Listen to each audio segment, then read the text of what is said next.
Was, attracted a whole lot of folks. And one school owes its rivals a pretty big thing. You never really hear that, do you? Well, that's because they left their uniforms back at Lone Peak High School. Central Utah specialist Sam Penrod is live at American Fork High School, the school that came to Lone Peak's rescue. Actually, Dave, being 4 hours away, Lone Peak was in serious need of some help. But a few text messages and phone calls among some band moms, and this story has a very happy ending for both schools. Imagine what you would think at the biggest competition of the season to find out you didn't have a uniform to compete in.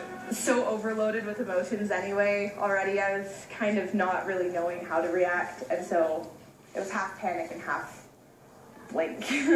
But as word got around among the Lone Peak band moms through text messages, band moms from American Fork High had a solution. We took apart some of their sashes and we took some gauntlets and we pinned those on their uniforms. We took everything we could to cover that red so that when they went out on the field, they felt like their band and they looked like their band. The help came as a surprise to many of the American Fork band members. And I saw them walk up onto the field and I was like, those capes look really familiar. And then I was like, wait a second, those uniforms look really familiar. And then I saw that they were wearing our uniforms and I was like, oh my goodness, that's so cool. Like, our rival schools are both wearing the same uniforms to compete in.